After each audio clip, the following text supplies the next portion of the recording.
Oh, we British, we don't do the hugs. Oh, Fragrance for the killer. it smells exclusive. It smells royal. Person who enters the room and everybody's silent. Bonjour Hello. and welcome.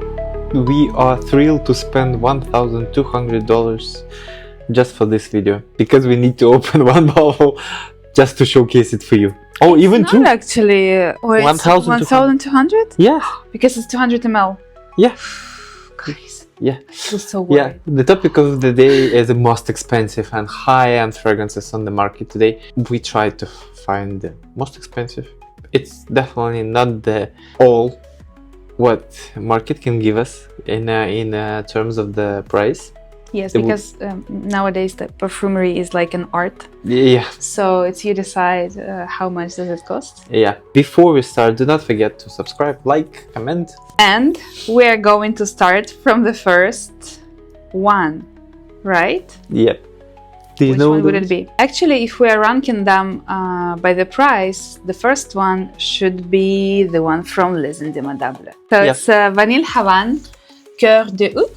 Yeah. Where? Can I open? Yeah. This one, we will not spray it because this one is a But I'll limited show you, edition. yeah. Every bottle of this fragrance have a number. Only 500 bottles was produced. They have a story that this oud was found by owners of the brand somewhere in the Middle East in a cellar. It's very refined oud, and this oud, something ingredient of the oud that they was fall in love and they thought that deserve to have a special edition of vanilla oud. This one is a bottle number 54 out of 500 with the fruity aromatic accords. I will use my tester, small one. Even by color, you see, I don't know if you can see, it changed color immediately because it's very dense, very intense. Extrait de Parfum. Exactly, and yeah, you can see it on the bottle Yeah. as well. It's like a cognac. Yeah. So this one is definitely my style of the fragrances, mysterious, dark, that I really like. Boozy a little bit, but oud here covers this booziness. Like Yes. settle down this booziness. Yeah, it's a bit smoky to me as well, and a bit nutty for some reason today. Yeah, it's interesting. So how do you think, if it's your type of scents, what's the ideal wearer? You? Me? I think ideal wear people who wear exotic scents, people who are into deep and complex scents, who want to exude a kind of confidence, sophistication at the same time, but they don't want to be like easy to understand. They want to have a mystery inside. For the season, I see this fragrance as it's pretty intense. I would rather recommend wearing it during colder seasons like autumn or winter, or maybe evenings during special occasions if it's spring or summer, but it's doubtful. For I me, would it's say more... this fragrance can be worn anytime by any who, just with a special feeling. When you want to be mysterious, sophisticated, kind of enigma in a heart, you want to like spread this feeling. Yes, and leave long-lasting impression on the others for sure. If it's for sure for going out somewhere, it's not the fragrance which you stay at home, you know, and just wear this fragrance. Yeah, we already talked why it's expensive. Yeah, main reason it's limited edition, and this mostly about the specific type of the Cambodian oud used for that fragrance. That's the second. The first one is limited edition. The second is a Cambodian oud. And the pure vanilla they use also kind of extract here, but vanilla here is like very dark. It's not the sweet one. It's absolutely different. So the reasons for it being expensive is well understood. Yep. And we are going to the other one. The second one by the price tag would be Boadicea the Victorious. Yeah. If here we see classic French perfumery, even though it's oud, here classic British. It smells exclusive, it smells royal, but I don't feel here this feeling of the Luxurious? sophistication. No? No. It's not about sophistication. I think this fragrance more about traditions. More classy. Yes. Yes, okay. Yeah, chic. Yeah. Has a little bit of vintage vibes, but Yeah. just a little bit. If you're the person who likes this direction, you should go there for sure. By the notes, we have pretty zesty start with lemon and chamomile, sage as well. It's actually pretty complex and hard to catch each note. But what I can feel for sure is the heart of rose. It has also jasmine, but it's not very obvious here. Cardamom, yes. And of course in the base we have oud as well. I think all the fragrances today will have oud in the ingredients. Patchouli, This one don't have. amber, no? No, they don't. Okay, so what's pricey there? We'll talk about later. Yeah. Okay, and if you describe the person who are going to wear this fragrance, who would it be? Someone about traditions. For me, someone like who have a status, but who always. Elegant? I wouldn't say elegant. I would say something kind of a little bit cold to other Yes. people. Yes, that's I can picture, and maybe even the person with the common tone.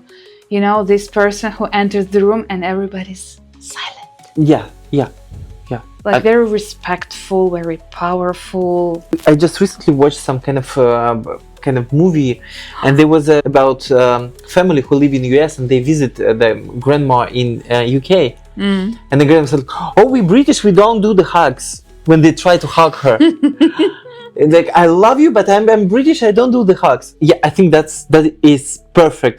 Like, you are, and this grandma was like chic, like clothes, hairstyle, perfect, everything. tidy. She's a perfect, like, she's looking like perfect grandma. And she's like, stop, like, and she was a killer. Oh. She's the grandma and the killer. Interesting. So- fragrance for the killer. Spy.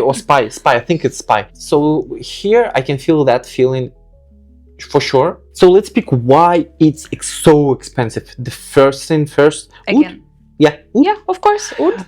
It's just a pricey material. Yeah. The next one is the brand reputation. Boadicea is the Victoria's famous for luxury perfumes, staying power, this elegance without being too like mass market. So they have this reputation of the fragrance that not for everyone. Yeah, it's like royalty look, and inside also they use very, very pricey materials. Always you can feel it for the longevity of each fragrance, and they craft the bottles as well as it's handmade. Each bottle. So yeah, it's all answers the question why so expensive. Our next fragrance will be, ta-da! The reason why we spent $1,200 for this video. Can I? Yeah. Go ahead. It's the Baccarat Rouge 540 Extrait. Most of you ask, like, what is the difference with the classic one? The difference is easy. Almond. What I can feel, it's pretty obvious. What you can feel.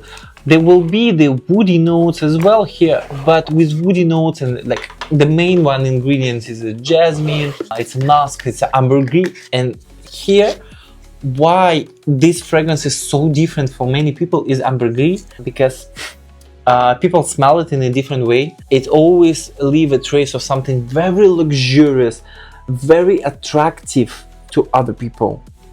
Interesting that the label is a little bit curved. No? Can you see it? Oh, you should. Oh, yeah. It's not straight. Yeah. Yeah? Yeah, but I think it's really easy to move it. No. No. But I think it's also like a sign that it's made Yeah. kind of Handmade. Yeah. Yeah. Even though with amount of sales of Maison Kurkdjian. One spray, not more. I'm afraid of this fragrance. Yeah. So for most of the people, this fragrance is synonym of everyday wear. Everywhere, people love it, wear it every time, everywhere. Why it's expensive? Because again, rare materials, rare ingredients, and Of course, the brand's dedication to the business. Francis Kurkdjian is one of the most famous perfumers nowadays as well. So I think the main thing here is an overdose of ambergris, which is give this fragrance such a traily, staying power, projecting power. That's why people still, even though there are so many dupes, million of dupes of this fragrance, still keep buying Baccarat Rouge. You want me to say something about the fragrance? Yeah. I wanted to say that because you're more interested in the box. Yes, saffron. Like actually in the Extrait, it sounds more subtle for me. Yes. So this one is pretty acceptable. Like I'm not a fan of saffrony fragrances at all, and this direction is not what I'm interested in. But as a creation, I admire this work more than the original one. Because this sounds more easygoing and friendly, if I can say so about saffrony fragrance. It's for me, it's very specific. You said that for people, it's everyday wear. Yeah, but it can be like that if you like the fragrance. Yeah. And doesn't matter which one is that. Since the element here is something obvious, that fragrance give me the impression of more cold weather fragrance or evening than classic one. Classic can be like more like a signature, and this one more cold weather. Yeah, I agree here. Yep. For colder weather, it's better. And the quantity, please be careful with the quantity, always. Yep. We move to another fragrance. Yes. Layton Exclusif by Parfum de Marly. Also French. I think, not all of them are French and in the UK. So we have bergamot, mandarin and pink pepper as a start here. Then, it's actually pretty fast, transforms into more floral a little bit, like water lily, geranium, and gardenia. Something floral, floral and a bit powdery in there. And in the base, it's gaiac wood, patchouli, cardamom, oak moss. I think the cardamom with oak moss is like most prominent to me. I can feel patchouli as well, like a lot. And wood, but it's more subtle than in previous two compositions. So this fragrance will be really nice for someone who enjoying the complex and the captivating sense. That one, luxury without being too snobbish, accessible luxury. Yeah, I agree. It can be even the everyday fragrance. Yeah. Easily, if you don't know what to wear, but you already has decent work, you're meeting with people, Compared to classic Layton, this one is much more woodier and spicier. And even though they do not list lavender, for me it's still same barbershoppy vibes. Yeah, it has something like a men's world touch. Yeah. In it. For the season, I would say it's more also for winter, but probably it can be all year round fragrance. Since it's pretty woody and spicy, it depends. I would recommend it to the hot weather, daytime, evening maybe yes. Maybe it will be really nice. Yeah. And again, the question, why so expensive? I think because the composition used really high quality ingredients, Parfum de Marly use something very nice and intense. At the same time, it's not overstaying. There is a pretty big misconception that kind of cheap dupe perfume is made from the same ingredients that expensive one. Yeah. That is not true. And why you don't have this difference? Because when you smell it, you smell initial things. It's like you have a glimpse of the fake bag and a real bag. Fake, so it's just a glimpse, and for you it looks the same. But when you start digging inside, start to smelling it, try to find the different notes, that will be different impression. Yeah, and I'm sure if you're watching us and you had experience, share in comments, because I'm curious. When you find something really, really you want it, you're craving for the fragrance, but it's expensive, then you're trying to find something cheaper but alike. You buy something alike and you're still craving for the first one, for the original one. It makes a difference a lot. The quality of materials, the perfumer work, how smooth they're mixing the ingredients. So it's an art. Let us move to another one, the fifth one. Fifth will be United States. It's Composition. quinine. It's quinine. From Mind Games. It's actually not the most expensive from the brand, but we decided to include this one into our 2 days selection. Quinine. It also has saffron notes actually, but it's a very different composition. Yeah, it's much more fluffy, Baccarat. airy fragrance. And very even light. Yeah, it's pretty light, but this one is much more about quiet wealth, sophistication with the saffron, as you mentioned, with the rose, with the oud, with a bit of rum inside, and coconut. I think the coconut and a cotton note. This one is something that you are wearing linen dress, something more like you're more on the side of the kind of mindset when nature and people should live together in harmony. You try to find the balance everywhere. So you're not bothered with something material anymore in this life, right? Except for fragrance, yes. No, but I mean, you just get what you want, but you're not bothered with that. Yeah. Like, I want it, I get it. That's it. And yes, I'm concerned about the global warming and all that. Yeah, that type of people. Yeah. Interesting. So for you, you said that it's a dress, then it's feminine. I can see that. To be honest, it doesn't matter. But fragrance don't have a gender. We smell it as we smell it. If we like it, it doesn't matter. Just wear it. That's only one suggestion.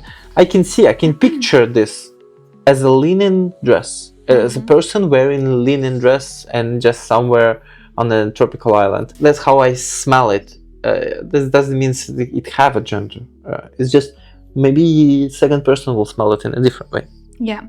And if you're asking again for the price tag here, it's again for the components, because saffron, rose and oud, pretty expensive, as we already mentioned before in our previous selection of fragrances.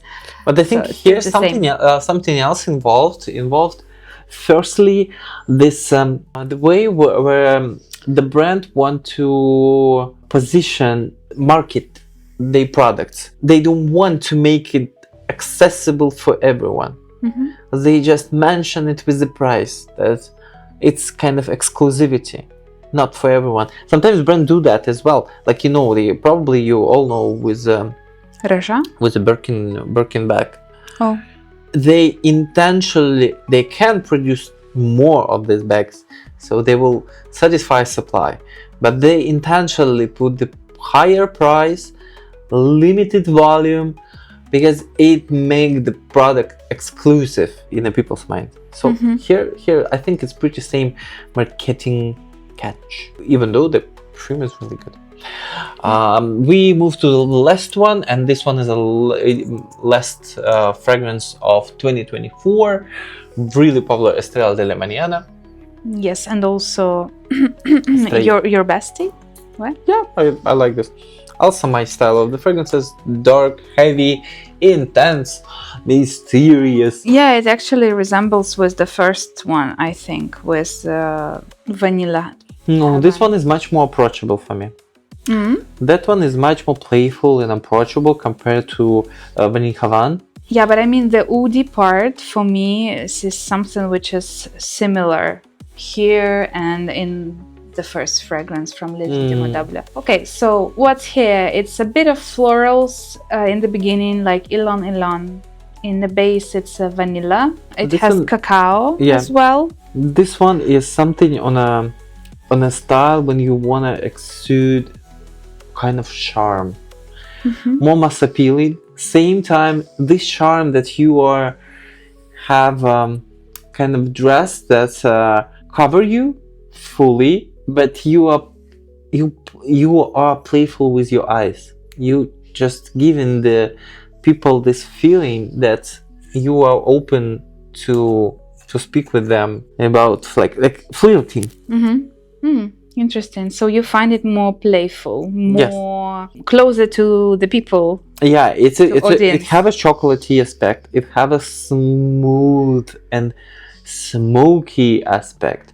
So yes, I would say this fragrance is something more playful, more kind of like enchanting, involving you to the conversation. Where Vanille Havane is more about grand soir, like big evening style. This one is much more playful evening. It's not that you are too much of formal. But for me, this is the fragrance for special occasions or for evening when you're going out only. Like I cannot see this fragrance as the signature scent. And you? I see some people who can wear it in the signature scent. For me, also, it's not the signature scent fragrance because it's more like fragrance for occasion. Yeah. And for the season as well, for more winter, right, or fall. Yeah, it's called seasonal fragrance, and I would say we didn't speak about why it's so expensive. It's Extrait du Parfum. Higher concentration always give us more higher price tag because more oils used, and the oils is the most precious part of the perfume. More oils used.